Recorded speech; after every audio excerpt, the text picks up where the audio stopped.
Selamat pagi Bapak, Ibu, Saudara yang dikasihi oleh Tuhan. Selamat berjumpa kembali dalam pelayanan doa pagi hari ini. Mari sebelum kita membaca firman Tuhan, Bapak Ibu saya ajak untuk berdoa. Tuhan Yesus yang di surga, kami mengucap syukur atas berkat Tuhan. Tuhan telah memberkati kami dalam tidur semalam. Pagi hari ini Tuhan membangunkan kami dalam keadaan sehat.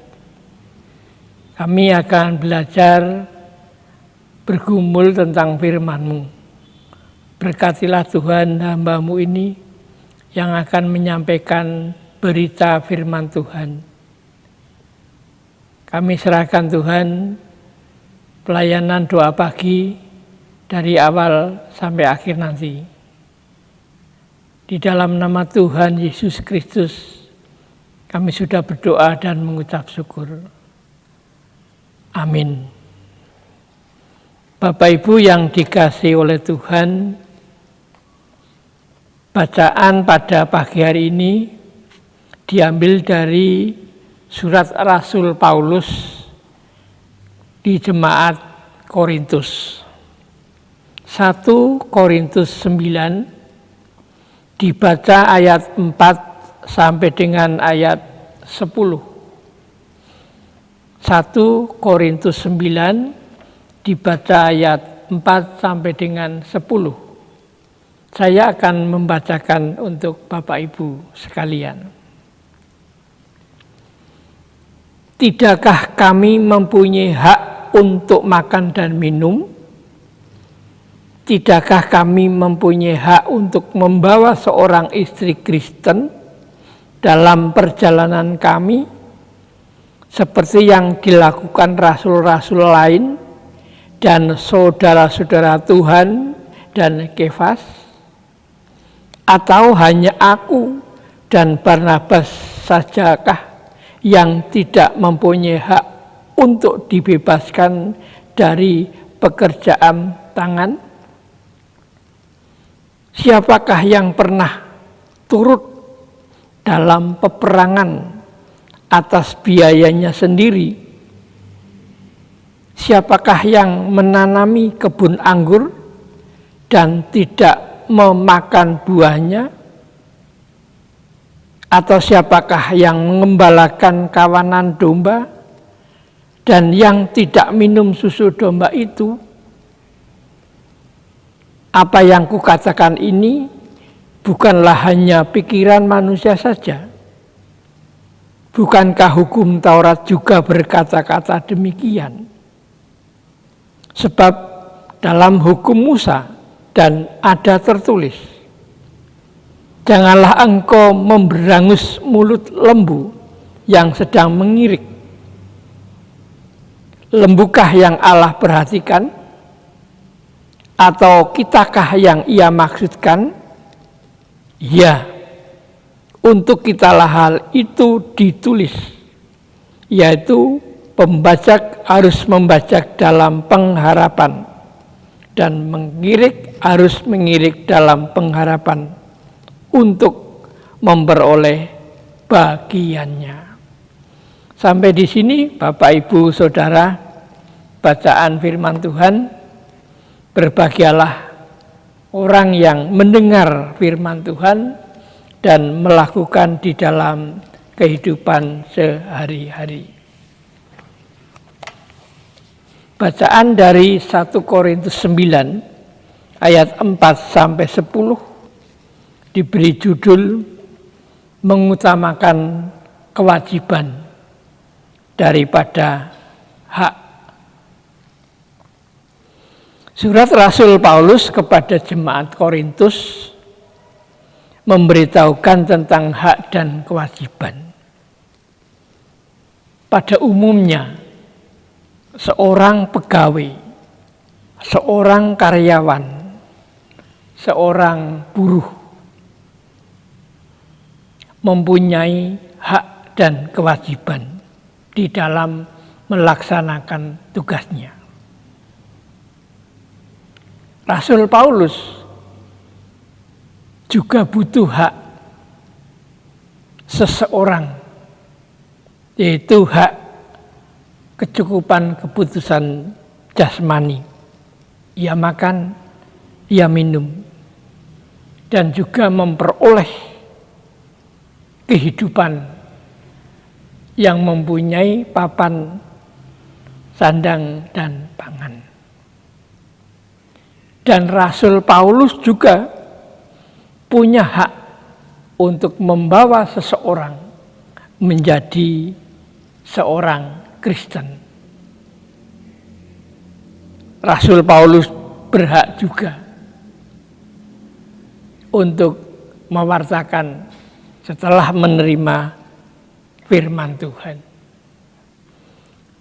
Bapak Ibu Saudara yang dikasihi oleh Tuhan, kembali kita permasalahkan tentang hak dan kewajiban.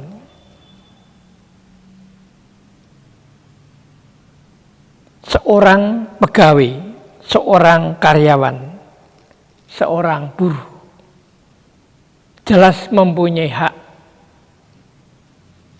seperti gaji, honor, atau upah, mungkin cuti tahunan, cuti melahirkan bagi seorang wanita. Antara lain itu hak yang diterima seorang pegawai. Kewajibannya seorang pegawai, seorang honor, seorang buruh juga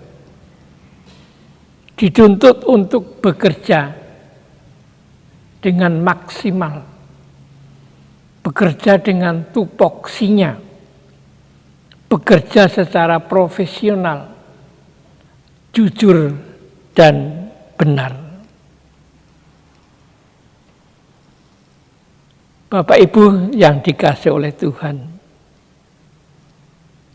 seorang jemaat Kristen, hak yang telah diterima yaitu pemberitaan Injil atau menerima Injil Tuhan Yesus dan menerima keselamatan dari Tuhan Yesus dan karunia Roh Kudus. Seorang jemaat Kristen berkewajiban juga untuk mewartakan Injil Tuhan Yesus dan menjalankan perintahnya di dalam kehidupan sehari-hari. Gereja berdiri dengan pimpinan Roh Kudus melalui jemaat karena Injil Tuhan Yesus ada. Maka berdirilah gereja dari 1 orang, 2 orang, 3 orang, dan menjadi ratusan orang. Seorang jemaat Kristen dituntut untuk mengutamakan kewajiban sebagai umat Kristen. Sebagai organisasi, jemaat Kristen memiliki kewajiban untuk mendukung jalannya, keberadaannya gereja tersebut, yaitu melalui ucapan syukur dengan diwujudkan persembahan bulanan, mingguan, ucap syukur, dan sebagainya. Di samping untuk mendukung keberadaan gereja, jemaat Kristen juga mempunyai kewajiban ikut mewartakan Injil, mengambil bagian dalam pelayanan, mengambil bagian dalam komisi, mengambil bagian dalam apa yang ditugasi dari gereja.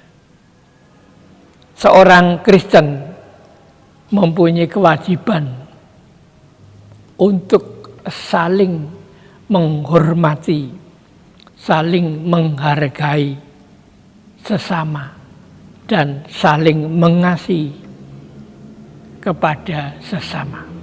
Bukan hanya satu iman, tetapi berbeda iman pun berkewajiban untuk mengasihi sesama. Kalau kewajiban-kewajiban itu sudah dipenuhi, kewajiban-kewajiban itu sudah maksimal, maka Tuhan Yesus akan memberikan balasan sesuai dengan apa yang jemaat Tuhan telah dilakukan. Karena Tuhan Yesus melihat pekerjaan pelayanan yang dilakukan setiap hari melalui kehidupan sehari-hari. Marilah Bapak, Ibu, dan Saudara yang dikasihi oleh Tuhan, di dalam kita berorganisasi di gereja, mengutamakan kewajiban. Hak otomatis nanti akan dipenuhi oleh Tuhan Yesus, akan dilengkapi oleh Tuhan Yesus. Demikian pemberitaan firman Tuhan, Bapak Ibu, pada pagi hari ini. Tuhan memberkati. Mari kita berdoa.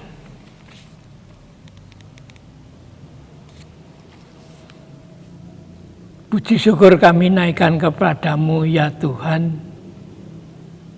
Rasul Paulus telah mengirim surat kepada jemaat Korintus, juga kepada jemaat Tuhan di sini, di dalam melayani Tuhan, di dalam melakukan pemberitaan Injil, dituntut untuk mengutamakan kewajiban daripada hak.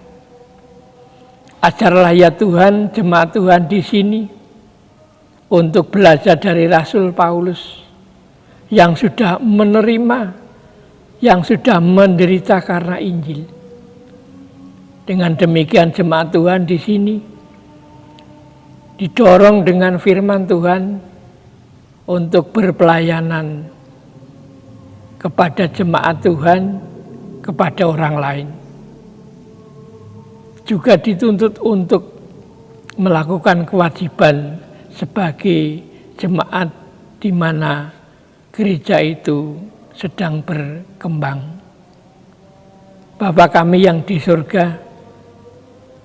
pagi hari ini kami boleh berdoa untuk saudara-saudara kami yang saat ini menderita sakit di rumah maupun di rumah sakit.